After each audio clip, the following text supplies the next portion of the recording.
Yes, we are. Excellent. All right, I'll start with the first question. How does Alert Durham decide what an emergency is? A thunderstorm, say, versus a gas leak or something else? Sure. So Alert Durham, we use a service called Everbridge, and the Everbridge has a built-in selection system that we get to choose which services alert you or which hazards alert you. You also have the opportunity to go in there and select which hazards you want, like flooding, ice storms, windstorms, hurricanes, tornadoes, anything like that, civil disturbance, and then general messages. What we try to do on the very first piece of it is we try to say, okay, if it's a thunderstorm watch, probably don't want to get alerted out of that and woken up in the middle of the night, right? So we try to temper those type of things out before the message receives you, but we try to keep in there, the hard sales are, you will always receive a tornado warning. Everything else is going to be really up to you once you sign up through Alert Durham and do that. But so all the hazards, technological hazards, man-made, we can deliver a warning. Thank you.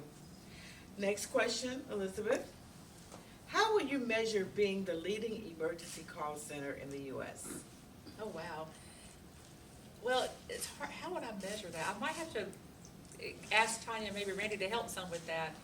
How do I measure that? Tanya, I'm gonna ask you to help with that one. That's a tough question. We measure through our performance measures, and I measure, Yeah. but it has to do with our call volume, our answer times, and then the quality of our processing of the calls. So that's all done, the quality assurance program, and the calls are sent out, they're graded, and then we give continuous feedback on those. So our staff's expected to maintain a standard, and our standard is such that we're internationally and nationally accredited in several things that we do for call taking. EMS, the center overall as a general certification or accreditation, and then we're in the process of working on our fire and EMS accreditation for call taking as well. So that's how we're measured, by comparing to others and through those accreditations. Outstanding. Thank you. All right. Ed, the video mentioned a take-home car program.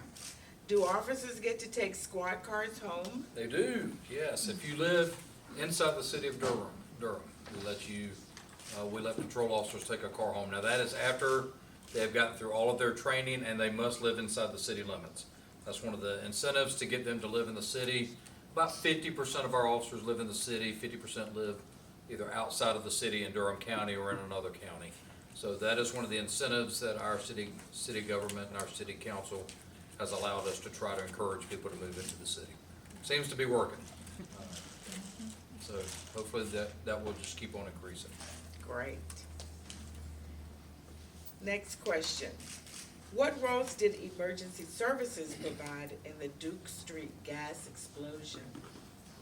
Okay, several, but the very first and initial was the response by EMS, and our medics started working on life safety measures, helping pull people out, helping to do wound care, transportation to the hospital.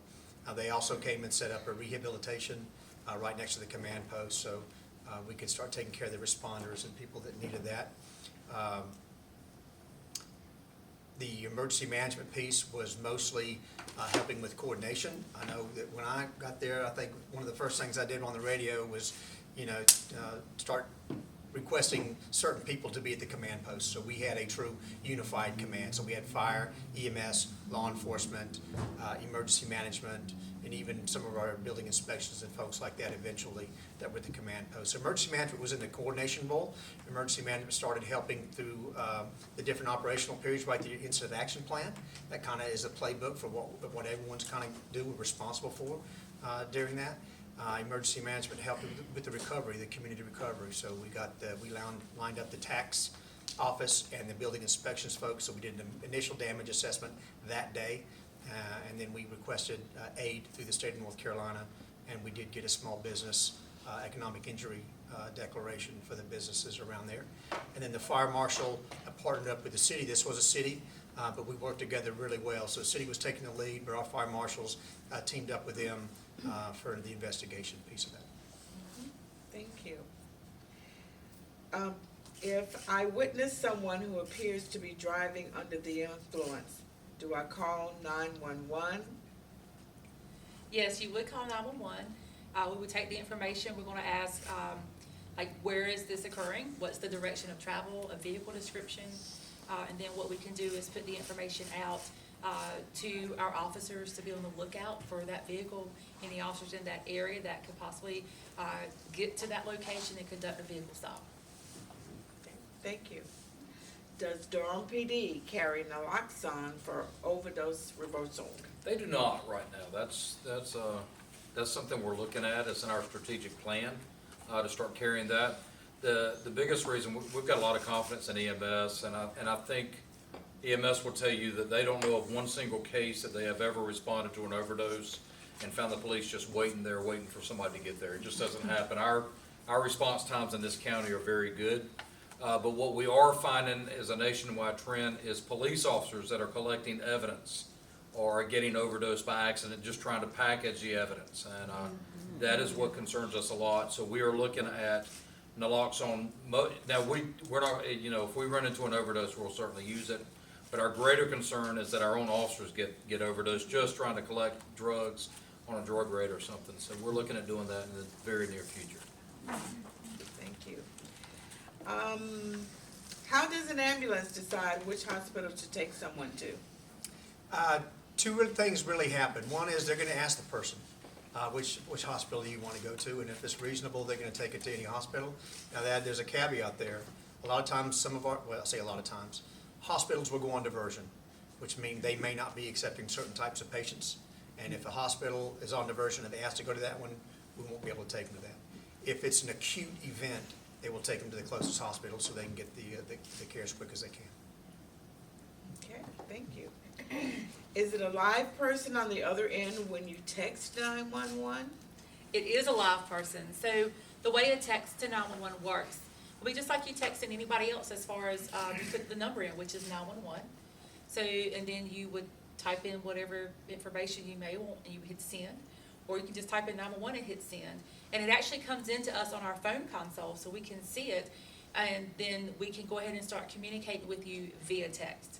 So just understand, we cannot initiate a text out to someone's phone.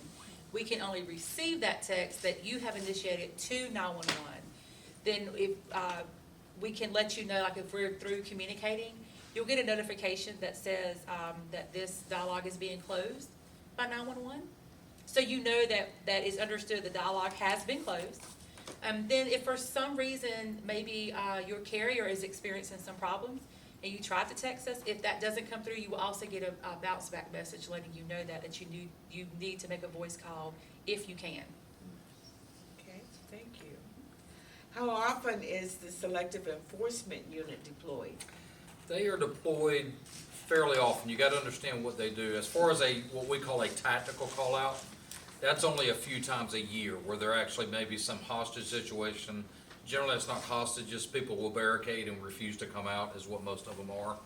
That happens probably 3 to 4 times a year, but where we also use that team is any kind of search warrant that we use. If we know we got to go into this house and look for drugs, those are usually very high risk to go in there. The last officer we had actually slain or murdered in the line of duty was trying to go into a house, opens a bedroom door, and there's somebody on the other end with a shotgun. So we actually use that team to make an entry on any kind of search warrant that we do. Once they go in that house and make sure it's safe, then the investigators come in and start that search. That happens probably 2 or 3 times a week. So we use our team a lot. Thank you. What kind of opportunities are there to get involved with emergency management other than CERT or fire marshal? Wow, so we have intern opportunities with emergency management. We're actually working with 3 interns right now. We are working with someone from state, and actually 2 people at state with the meteorology department, which is kind of a neat thing. Hazards are the biggest thing we have to deal with, so they've been really helpful with us. People coming fresh out of school. There's a lot of 2, 4, and actually graduate degree programs right now in emergency management. So internships, one of the best ways to do if folks are wanting to do that or volunteer. CERT teams are a really big piece of what we do as far as community collaboration. And what our goal is to have 80 people trained every single year in this CERT, so we can start having CERT communities all around. But I think the internship is probably the biggest piece that we can. We also, if you want to come and observe, we'll do that. We do a lot of planning, so you might be kind of scratching your head, but the whole planning process is a pretty cool deal. How many calls can be handled at the same time at the 911 center? So I want to make sure I'm understanding that question. So we have, so my answer, bear with me here. We have multiple people on duty, and we have people who are assigned to a dispatch channel, and their responsibilities will be police dispatching, fire dispatching, or EMS dispatching. Our police dispatcher and EMS dispatcher do not answer phones, just because of the call volume on the radio traffic is so much that their attention has to be on dispatching. The person working fire is able to answer phones unless they have a big fire event, such as a structure fire. Then at that time, they were not take incoming calls. But we have call takers who are on duty, and our call takers are the ones who are taking the calls. So it depends on the time of day. We have overlapping shifts, so we tend to have more people on during our busier times of day. For example, in the afternoon, people are getting off from work. The afternoon traffic, it's going to be busier than 3 o'clock in the morning. So you don't need as many people at 3 or 4 o'clock in the morning as you would need at 5, 6 in the evening. So, but we can handle multiple events, but one person can only take one phone call at a time. Gotcha. Thank you. And this is for you. My HOA is interested in getting regular welfare patrols of our community, someone driving through. How can we request that? You can actually request that through calling your station. So find out what district you live in, and then you can go on our website, figure out what district you're in. All of our district substations are there. They're all managed by, there's a captain and lieutenant administrators that work out of there, and they can do that. So our Citizen Observer Patrol that we talked about, they're the ones that kind of do that. They'll go to a house if you're on vacation. They'll go check your house, make sure nobody's broken into it while you're gone. We just need to get the information that you're gone and what it is, and we'll do that. The biggest thing, go on our website, figure out what district you live in.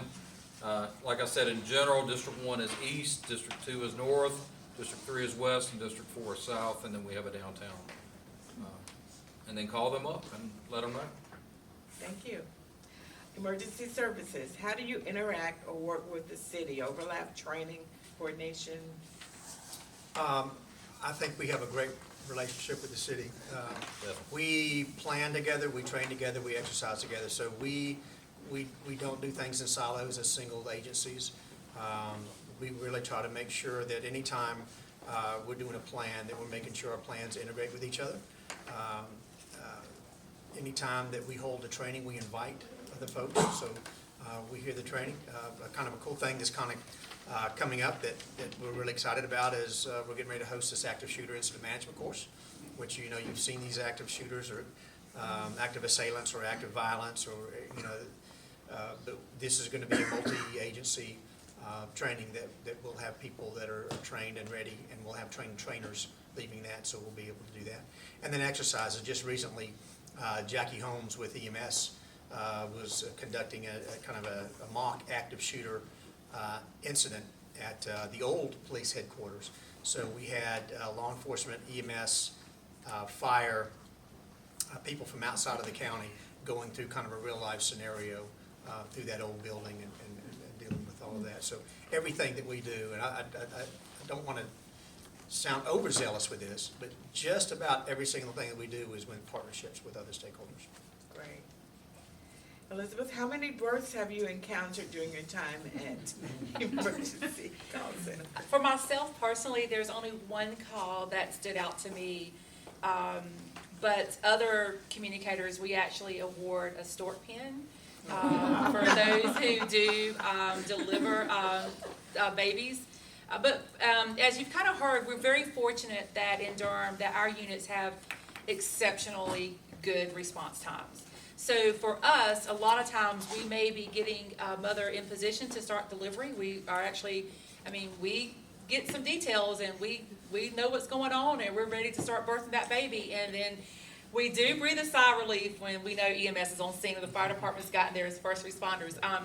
But for me, I had one that stood out with it was twins and they were breached. And we were going through, starting to deliver one, and the fire department got there. And it was in the middle of the night, and I was kind of disappointed because I wanted to do that, but they got there and took over. So, but we have had folks to definitely assist with birthing babies over the phone over the years. All right, very interesting. Last question. Do the police investigate hate crimes or hate groups? They do. Most of that is done in partnership with the federal agencies on that. Remember, I told you about the major crimes, and we have guys that are duly sworn as FBI agents and Durham police officers. So usually that is handled with them, because they want to collect that intelligence. And so yes, they do investigate those. Excellent. Well, let's thank our guests so much.